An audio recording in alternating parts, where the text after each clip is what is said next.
That's right. Okay, good morning. Good morning. Good August 12th webinar, Wednesday morning. We And begin just right start by on. saying August, really? Already? I know. We begin right on time here. So let's get started. I'm Diane Michael with Callan Group Communications Marketing Agency, and I'm joined by my girlfriend and CAM partner, Lindsay Lombardi, with Coastal Living, Association Management, and Dominion Management. Together, we started Beyond the Boardroom 2 years ago. Time flies when you're having fun. Whether this is your first webinar Wednesday or you've been joining us for months or years, we're very happy that you're here and very grateful. Thank you for investing your time in your professional growth and in the communities in which you serve. Our mission is very simple: to make quality education convenient, practical and accessible and free. I get emails every day asking how much does this cost? It is free because our amazing presenters help underwrite the program. Whether you're joining us from your office, your home, while you're traveling, we're committed to bringing industry experts directly to you. A special thank you goes to our friends at Martell and Ozum PA, whose continued support has made new board member education opportunities possible. If you work with board members, please keep an eye out for a newsletter that's coming out this week and forward to all your boards. These are HOA board member courses that we now provide every month, thanks to Martell and Ozum. These sessions are designed to help board members make informed decisions, better understand their responsibilities, and strengthen their communities. We're also excited to announce that registration is well underway for our Get Credentialed 2026. It's our 2-day virtual education event designed to help all the CAMs who are kind of last minute CAMs. Your courses, your completed courses for your 15 credited hours are due on September 30th, which is next month. Unbelievable. So on August 19th and August 20th, we're going to be providing you with 9 courses that are not electives. So you should be able to get all of the credits that you need if you've been with us for the past few years, and also take the August 19th and 20th. I'll put the link in the chat so that you can forward that to your CAM friends. And as always, safe sender. If you're not receiving an email from me every week, I would check your junk mail or your spam settings. And once you click on the Beyond the Boardroom email that I send, add that to your safe sender list so you don't miss important educational information that is updated on a regular basis.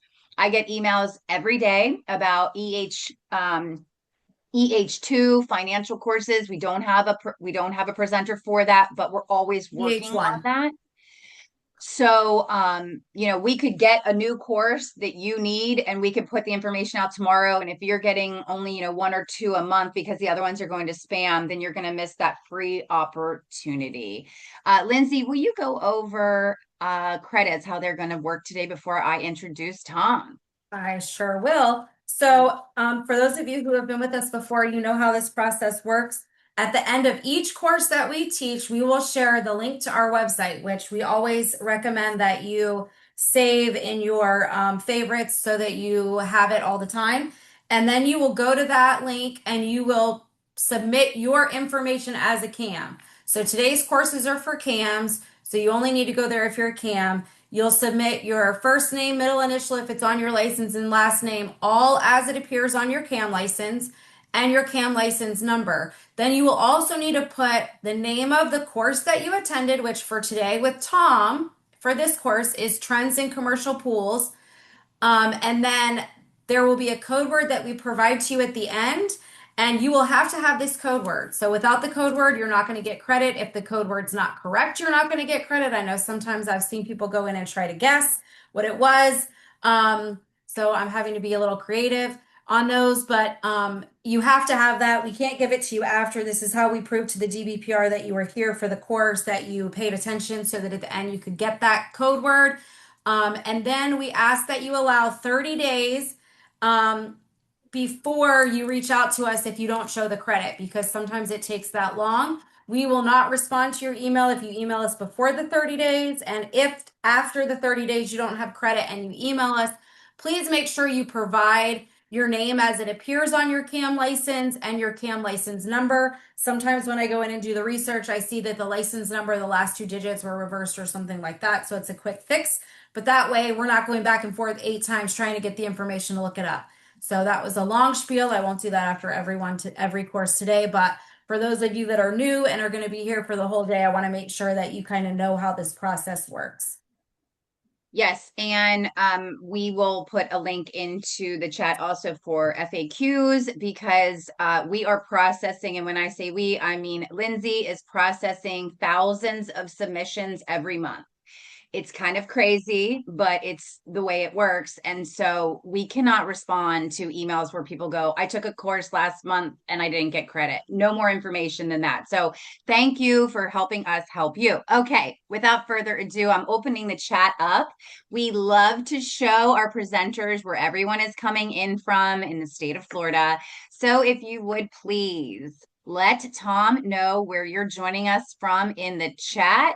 If you're a board member, let us know that. And I'll kick it off with opening this morning with introducing Tom Gilbert with East Coast Pools and Spas. Tom brings nearly 3 decades of hands-on experience to the swimming pool industry. Beginning his career as a laborer, he worked his way through every stage of the profession before building and leading his own successful company, which I love, as I did the same thing. And it is amazing to be able to know what you're asking your own team to do and knowing all the different facets of a business to be able to help really support the CAMS board members and homeowners that they work with. That journey gives Tom that unique real world perspective that combines technical expertise with practical problem solving. A lifelong learner, Tom is committed to staying at the forefront of the industry by continually expanding his own knowledge in the pool construction, safety standards, green building practices, and emerging technologies. His passion for quality craftsmanship, innovation, and education has earned him a stellar reputation as a trusted resource from homeowners, contractors, and industry professionals alike. They're an award-winning business, and just Google them and you will see the raving fans that they have built over those 3 decades. Today, Tom will share insights drawn from his firsthand experience helping community association managers and board members better understand best practices, common challenges, and practical solutions that protect their communities and investments.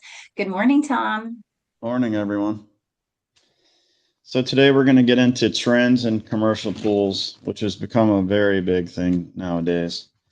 Modern commercial pool design trends are definitely changed along the way here. So evolution of commercial pool aesthetics has shifted towards creating purposely driven environments. Mostly what people are looking for is a lot more modern design, a lot of sun shelves, changing rails to make them look a lot more aesthetically pleasing, a lot more decking choices, more towards pavers and some travertine nowadays, a lot less concrete.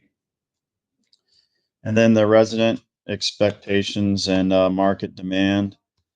So mostly everyone's looking for just a nicer atmosphere at a lot of the commercial locations, it seems like. The property value considerations, cost of the areas. Nowadays, people are paying a lot more for their rent at a lot of these commercial places. So a lot of people are looking for like something a lot more modern. And then balancing trends with long-term maintenance. This affects the cost over time. Key points here are darker finishes, advanced water features, a lot more lighting on commercial pools than before. And then, of course, the decking options, moving away from concrete, heading more towards the pavers and the travertines. That has become a very big concern nowadays. As concrete, it looks so dingy after just a couple of years. So, and the cracks, you just can't get away from concrete cracking. So everyone's just gone more towards the paver and travertine route nowadays, plus the non-slip factor of the two. So the modern finish colors and pebble finishes. Popular interior finish color trends are moving towards the pebble finishes for sure. The benefits of the pebble, It lasts about 5 years longer than the Diamond Brights do. So that has become like something major. So instead of having to remodel the pool every 7 years, now you're getting 13 years out of it, which is it's a big deal. It's a lot of savings for everyone, considering that Pebble usually on average cost about $4,000 more. So the benefits of not having to have the pool down another 5 years is worth the savings. And then it definitely holds up better to chemicals. You can pretty much leave the pH at like a 6 with a pebble finish and can't hurt it at all. Or you do that with a quartz finish and you've destroyed it in 3 years. It just wears away. Plus the gas heaters out there with all the copper inside of them are staining all the quartz finishes really bad. With the pebble finish, you don't have that as bad. It doesn't hurt to finish as hard as it does with the quartz. And then the longevity and maintenance considerations, basically the water chemistry, the equipment upkeep, and the bather load basically affects all those. And then the selecting finishes for commercial environments requires balancing a high durability, chemical resistant, and heavy bather loads. Unlike residential pools, commercial environments demand surfaces that resist severe UV, aggressive sanitization, because you're keeping the chlorines up there 10, a lot of them. I've seen 12 parts per million. Those are very harsh. And then strict safety compliances. Basically, what they're trying to do is keep the chlorines up so high that they can kill all the bacteria in the water. So that's really harsh on a lot of the finishes, the tile. I mean, every morning someone's got to scrub the pool basically on a lot of these commercial pools, especially when they have heavy baler loads of over 50 people a day. And that's very popular nowadays. And then number 3 here is sun shelves and walk-in entries. Sun shelves on a commercial pool nowadays are very popular. Almost every pool we build now, new construction, there's a sun shelf in it. Just for modernization, place for people to sit. It's very popular. The walk-in entries are starting to become popular because of the ADA compliance.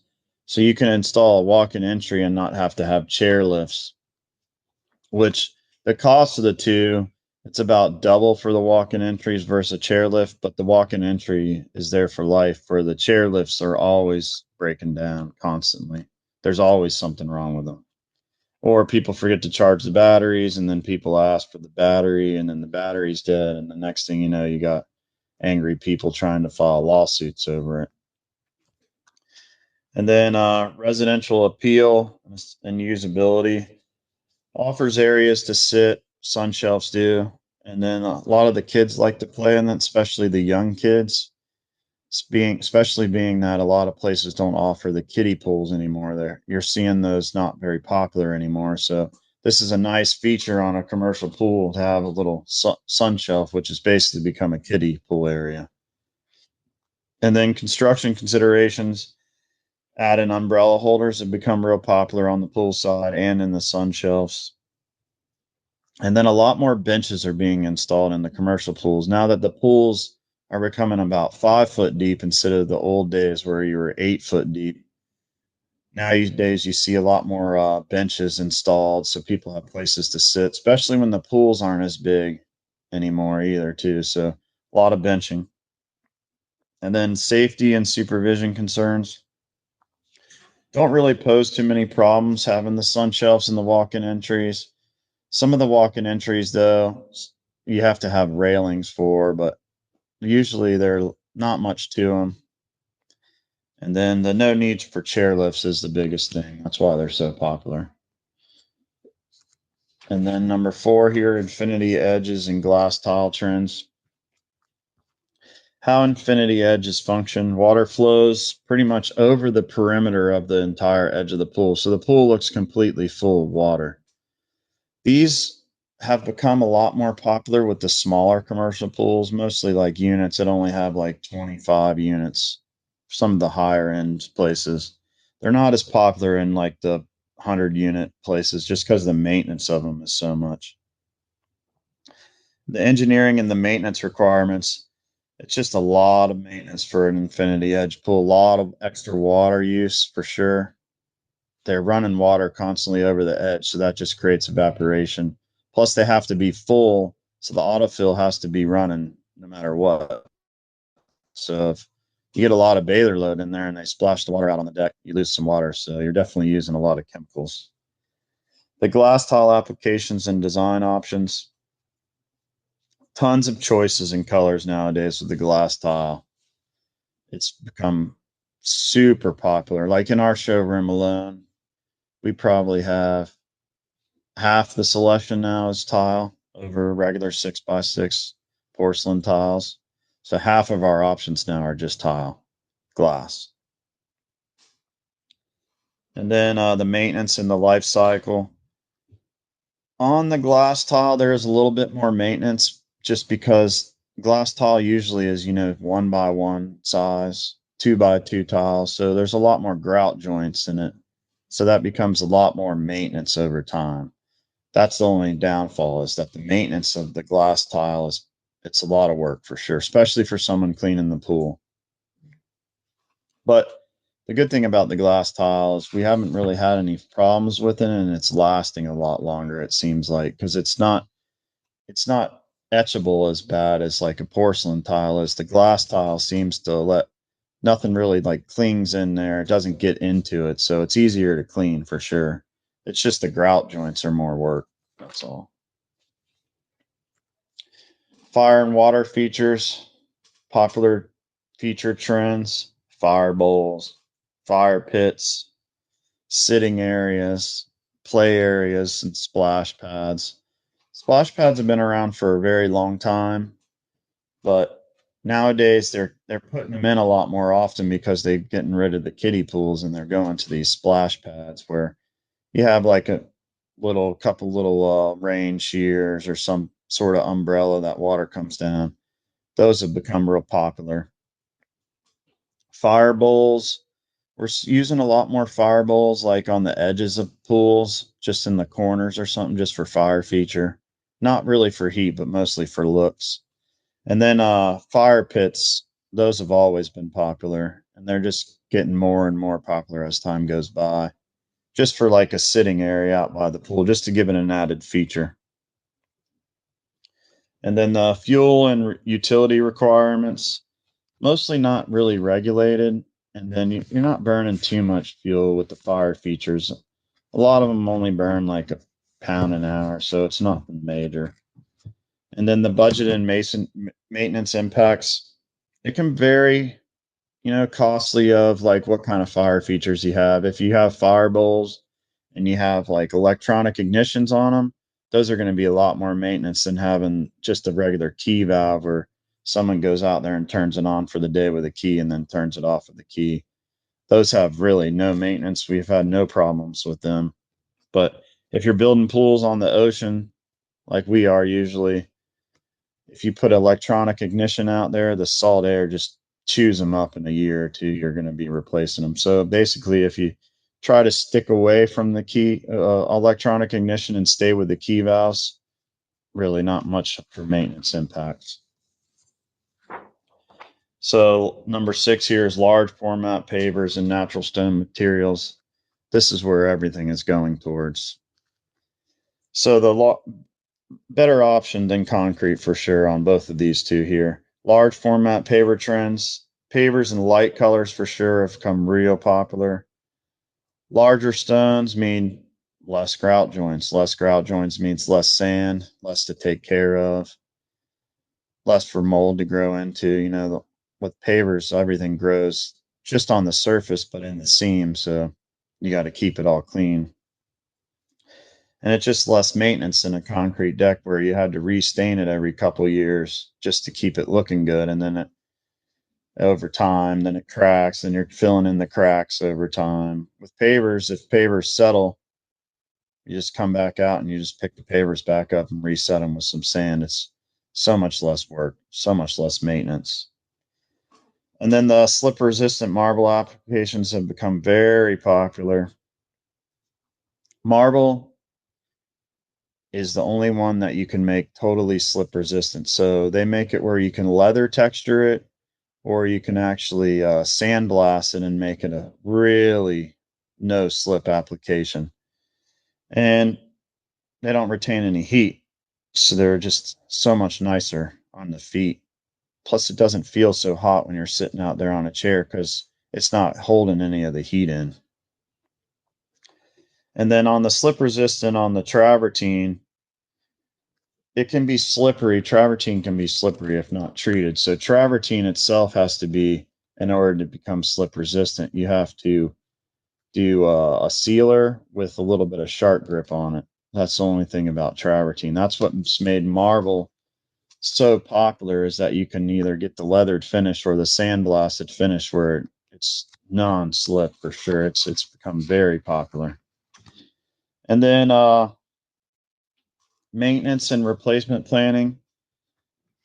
Basically, the long-term maintenance of travertine and pavers as well is 5-10 years from now. You may have to pick up sections and reset them as they've settled over time, especially near the beach. Or, I mean, we're in Florida. Nothing here is sitting on anything solid. It's all sand. So, and then replacement planning.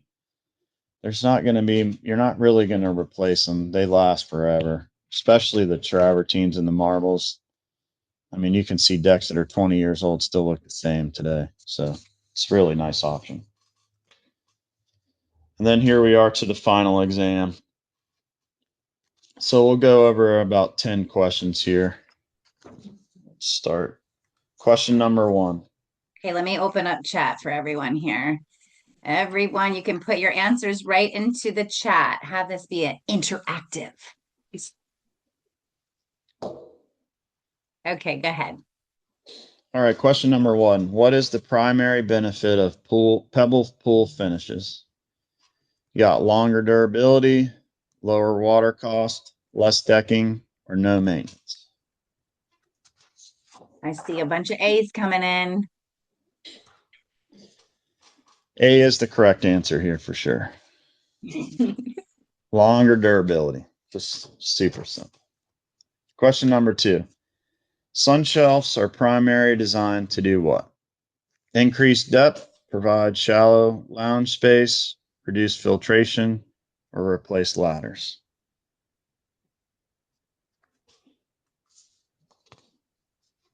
And a lot of B's coming through. B is the correct answer there. Question number 3. Infinity edge pools require catch basin systems, no pumps, no permits, less maintenance. Very easy question here. We have some all D coming through. A is the correct answer here. They require a catch basin. Oh, wow. Let's go back to that. So on an infinity edge, for a perimeter overflow pool, all the water that runs over the outside edges of the pool, you can only have, you got to think about surface area of the water that's coming over the edge, plus the bather load of people getting in the pool. They're pushing the water over the edge. So all that water has to go into a catch basin system. So basically, it's like usually about a 400 or 500 gallon tank that holds that collected water in it, so that the pool pump can pull the water out of the catch basin and then dump it back in the pool. But in order for you to be able to hold like everyone's water, especially if you get 30 people in there at a time splashing around, you got to have the catch basin system to hold all the water in, so that you have a place to store all the water, so that when everyone gets out of the pool, the water goes back down and then the pump system catches back up. So that's what you need the catch basin for. That's another reason why the infinity edges are so expensive to build. It's just a lot of maintenance with them. Okay, good. I like it. Thank you. So question 4.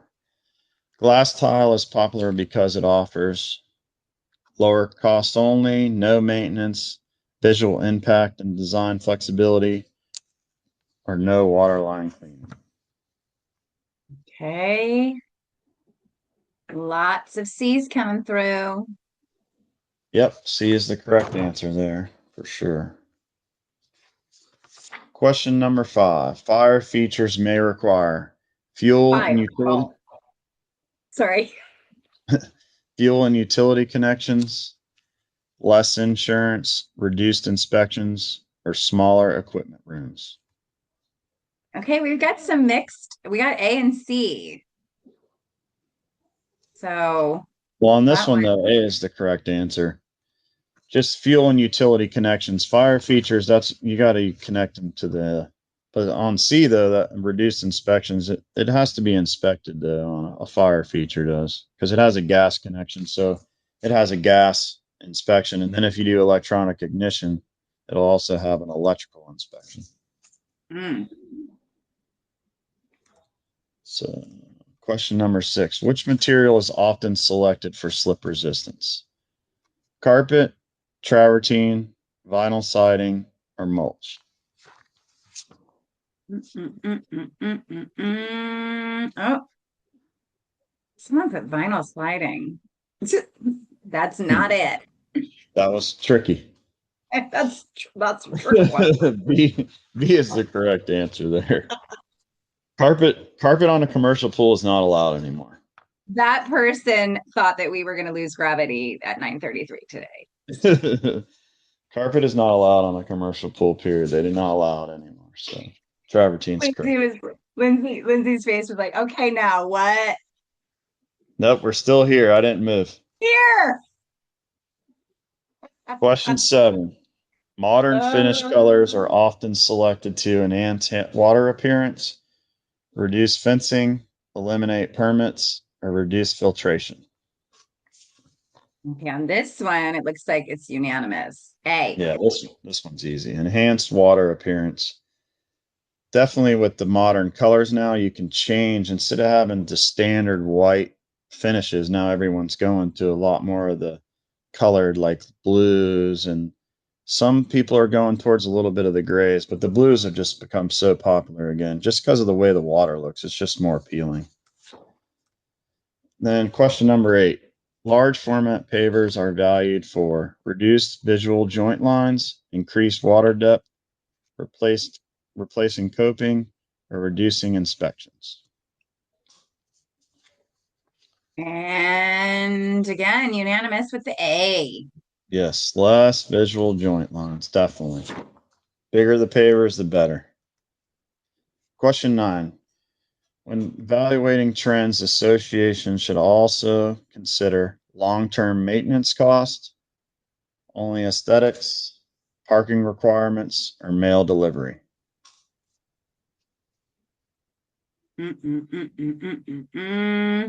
And again, unanimous A on is the the correct A. answer. Yep. On to question 10.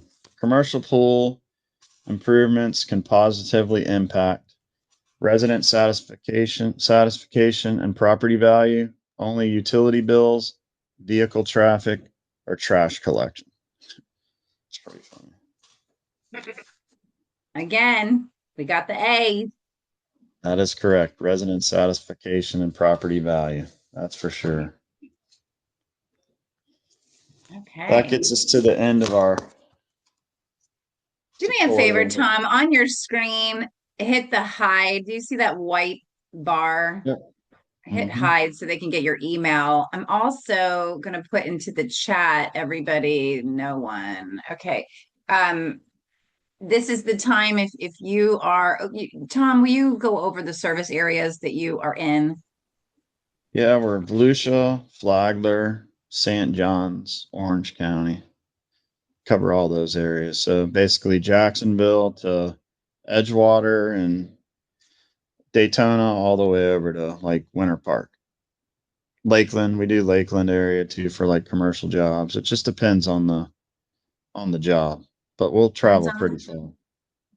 Also, guys, Tom is part of the Florida Swimming Pool Association. He's part of the Pool and Hot Tub Association. He, again, being in the business for over 30 years, or nearly 30 years, he knows people that are in the state of Florida. So if you have a large construction project happening coming up and you are looking to get a referral, you can contact Tom. He's kind enough to let you know who he knows in the state of Florida.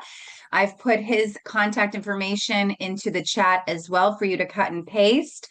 Also, their website where you can take a picture. I had someone ask about the presentation. If you want the presentation to be able to share with board members, you want the actual PowerPoint, you can contact them directly, or every newsletter that we send out after each of the webinar Wednesdays has a link to our education courses, so you can watch the video and forward the video to the board members as well. Sometimes it's better just to have them watch the video instead of look at PowerPoints.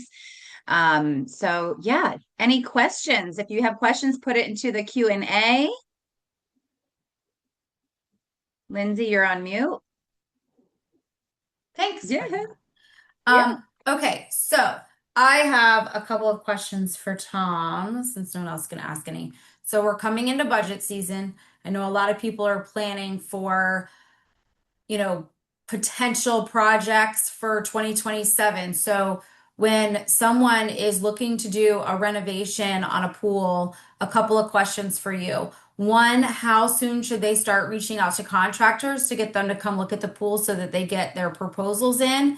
And two, if they're wanting to do this in the off season, when should they be looking to get on schedules for contractors so that they can reserve that ideal date, which is, after Labor Day? Basically, I mean, you could get a budget number now and then revisit it again, because if you're going to be talking like 9 months from now, or 3 months from now, probably right now would probably be the best time, actually, because by the time you get an estimate from after you fight to find 3 bids from 3 reputable companies, that probably take you a month by the Right. time you get them all out there. So probably be right now I would get started, just so that you can get the bids and know the numbers, because then you may change mind after you talk to a few people of what you actually want to do. So you have to go back to the other two and let them know that we want to change a couple things so that you have solid bids from everyone. Okay. And then, like you were talking about glass tile, so I know just from my own personal experience that the glass tile gets like a white film on it. How do you Mm-hmm. prevent that from happening? Is that just doing a better job of cleaning? Is that from the calcium buildup? What causes that? And then once it's there, it's really hard to get off. Yeah, once you get the calcium buildup on there, it's definitely hard to get off. They do make a chemical that'll take it off, but that's usually from like keeping the chlorine, keeping the calcium in the pool too high. But you can use like there's metal controls out there that you can use, and that'll keep all that stuff from even sticking to the tile. Like Jack's Magic makes a really good one. Okay, good to know. And then I know like a big thing that I run into, especially when trying to get quotes for jobs, right? You obviously want to make sure that you're hiring someone who's licensed, insured, and not just like the new guy who's come into town who decided, hey, this looks easy, I'm going to start building pools. What is the best way for, I know you're part of an association, so what's the best way for CAMs and board members to go about researching to see, what experience that pool contractor has, if they're licensed, insured, accredited, part of associations, so that they're hiring someone that's capable of doing the job that they're looking to have done. Well, you can always check on the DBPR, make sure they're commercially pool licensed. That's one of the biggest things. That's what we run into a lot. Usually, if I go to a problem job, it's because they hired a residential contractor, which they didn't realize that there's 2 different licenses, that there is actually a license just for commercial pools. And they just got in over their head and just had some problems to it.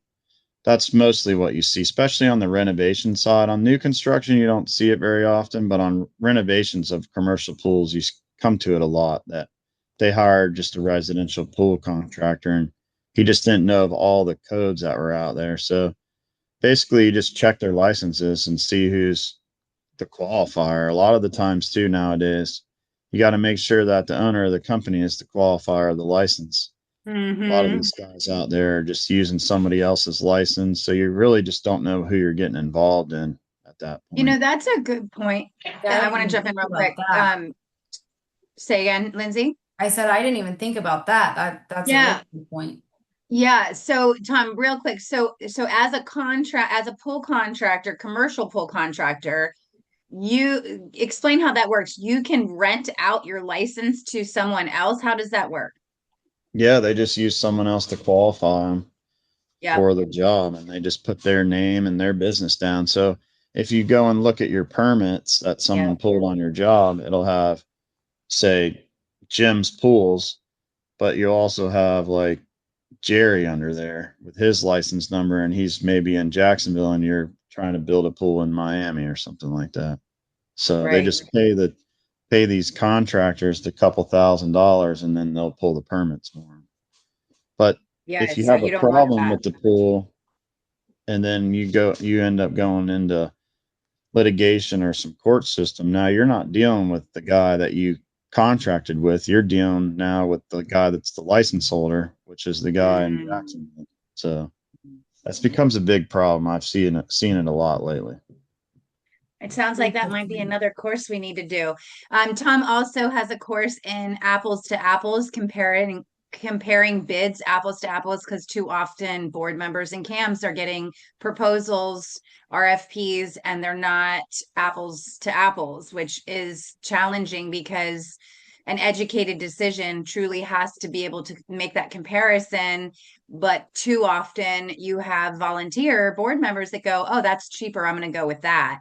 And that's not the due diligence, and that's not being good stewards of the money of the association. So keep watching these newsletters and watch for Tom's apples to apples comparison course. Thank you, Yeah, Tom. that course there is really good. Like if I was trying to, and I don't we give out like a little thing to help them, a little form.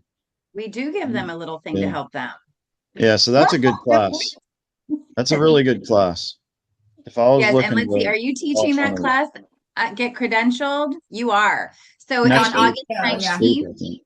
On August 19th for the Get Credential, which I'll put into the chat, Yeah. Tom is teaching that course. So you want to get that. That's also an HR credit. If you're missing one and haven't taken it, that is an HR credit on August 19th. So we will see you then, Tom. Wait, we have Yeah, one more Q&A. How long does a pool shell last before the entire pool has to be demolished and rebuilt? I've really never seen one that's failed. Usually they last forever. Can you give us a rough idea of what it would cost to rebuild a pool that is 25 by 50? That's probably Like rip the whole pool out of the ground and start over.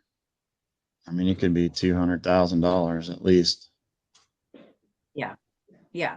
But a pool, a 25-year-old pool though isn't that old. Or they didn't say an age. They didn't say an age. Gotcha. Okay. Well, we'll see you back on the 19th, Tom. We appreciate you. We'll take it from here. Wait, let's Have a make good day. sure. 50, he's saying 50 years. Yeah, it's time for Oh, it's a, 50 years old. Yeah, it could be time. It could be yeah, time to could get rid of it. be time.